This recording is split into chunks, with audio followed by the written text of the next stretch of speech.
So the last time I actually talked about KSI in any sort of way, I talked about how Dan TDM had responded to the whole back and forth between the two of them, which wasn't really a back and forth. It was more so just Dan TDM making a post online and then KSI having an absolute meltdown. And it was hilarious.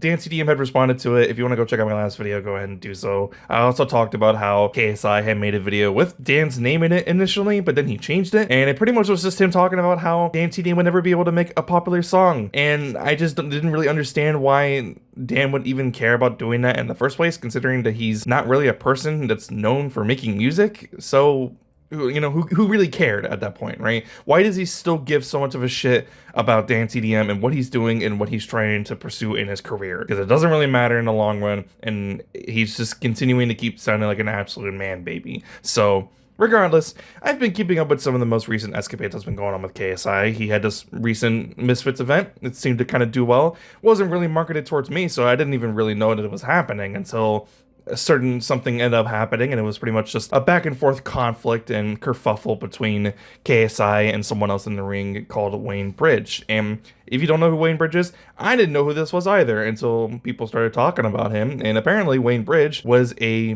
retired footballer from the UK who's about 44, 45-ish years old.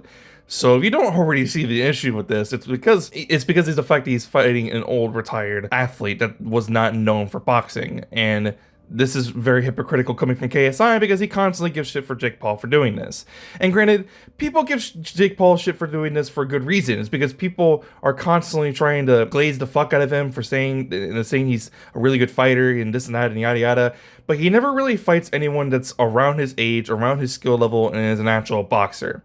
A lot of the times you'll see Jake Paul fighting someone and they're retired, they're an old man, they never really specialized in that sport to begin with, or they just had never had any experience in that sport to begin with. Whoever you can think of, like Jake Paul's gonna end up fighting him. He's gonna end up fighting Stephen Hawking or any other deceased athlete like Muhammad Ali. He's gonna end up fighting him sometime in the future. That's like, we all know it's gonna end up happening, because he doesn't actually ever want to fight someone around his skill age or his skill range and his age, because the last time that he did, he lost. And actually, that's also what happened with KSI. He fought someone around his skill range and his age, and he also lost that fight. So it's just hilarious that this is the avenue that KSI decided to go down towards, that he wanted to go and fight someone who was older than him and also had no experience with boxing, and the only athletic thing that they were known for was football, and that's it. It just was so hilarious, and people obviously gave him a lot of crap for this. I think there are a couple interview cuts that I ended up seeing spread around a little bit, and he's talking about how, oh, I actually like the controversy, and I like getting people upset because it means that they're gonna want to go see my fight. This is just free advertising, and it's like, who's going around. What was your reaction to the negative feedback? I love it. I love it, man. I love the negativity. I love drawing a reaction from people. You know, for me, 2025, I want it to be a case where no matter what, you want to watch me. Whether I'm fighting Darren Till or Jake Paul or Conor McGregor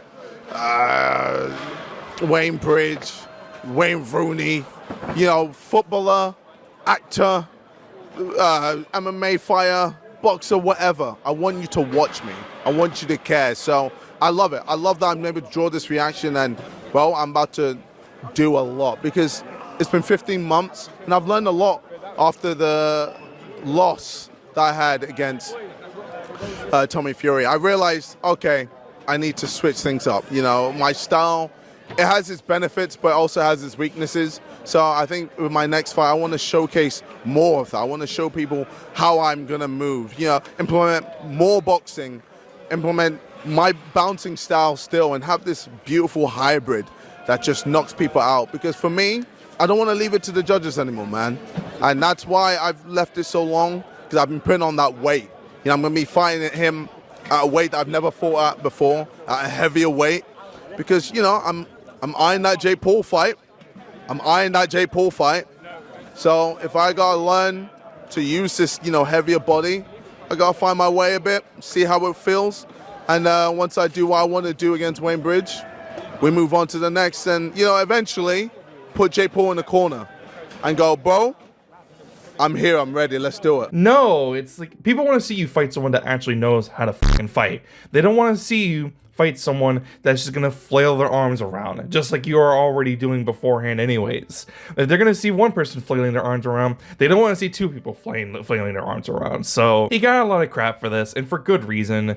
But then something ended up happening around like 4-ish, 5-ish days later, and it was the fact that Wayne Bridge had actually decided to go ahead and pull out of the fight. Something else I also want to mention, because I just now am remembering that it happened, because of the fact that Wayne Bridge had released a full statement, and it was the fact that he thought that lines had been crossed. And the reason why he thought the lines had been crossed is because KSI, when they were in the middle of the ring with one another, and I would play a clip, but if I do, then it's just going to get claimed by Misfits and all that stuff, and I'm just not going to do it. But essentially what KSI did when in the middle of the ring and talking to Wayne Bridge, he had mentioned something that happened in 2009, so over a decade ago at this point, and he had talked about a whole scandal that happened between him and either his ex-girlfriend or his ex-wife, and it was the fact that she had cheated on him, and it was a very messed up situation. It happened back in 2009.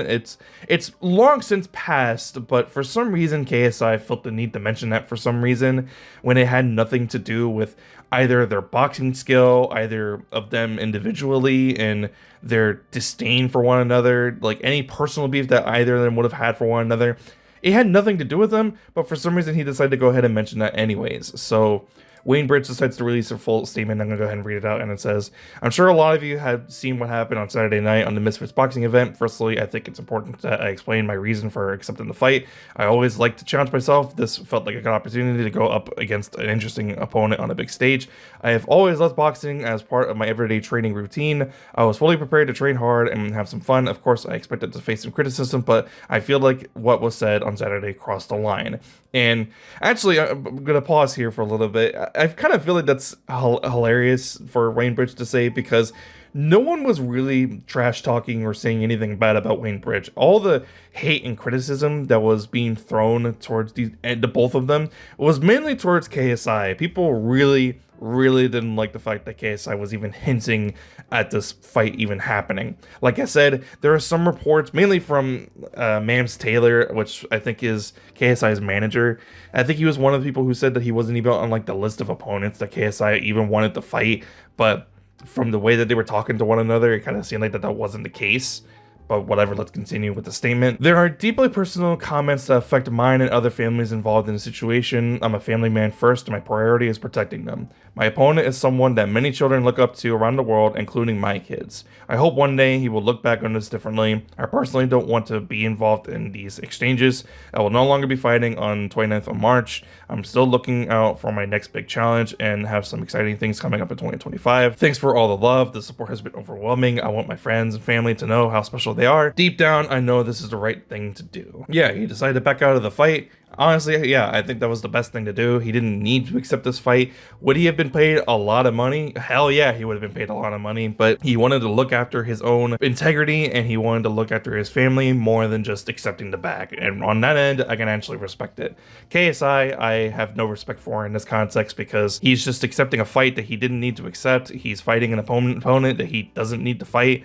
And if he wants to prove himself as a boxer, fighting a retired athlete that had no specialty in boxing would not have done so. It would have made him look like an absolute fucking idiot and an absolute terrible boxer. Just like how most people who see Jake Paul fight don't really think that he's that great of a boxer, because he doesn't really fight anyone around his skill level. He doesn't fight anyone who's around his age range, his weight. He doesn't go down in weight to meet up with other fighters that he could potentially fight there. Just nothing, right? This would have been such a nothing fight. No one wanted to see it, but for some reason he seemed really excited about fighting a 44-year-old former professional footballer. So yeah, now that's not happening. So I just wanted to go ahead and give my opinions out there. I thought that this was a terrible idea. I'm glad that's not happening. I'm glad that Wayne Bridge is looking out for himself first and foremost, and it doesn't seem like anyone's actually hating on him for this. And honestly, that's awesome. I'm glad that no one's giving him shit for this, because he doesn't deserve it. So yeah, that's pretty much it. That's all I really have to say about the entire situation. Some things are probably going to come out in the next couple of days. They already kind of have, like Logan Paul and Conor McGregor met face to face, and honestly, who gives a shit about that? But anyways, that's pretty much it for me. I don't have much else to say. If you liked the video, be sure to like. If you want to see more, please be sure to subscribe. I'll see you guys And next one, also, I want to give a channel shout out to the members, Patriot360 and Renegade Enigma. I really appreciate you guys being members. I really appreciate if you guys consider joining memberships. I really appreciate it. But yeah, I'll see you guys next one. I'm out. Peace.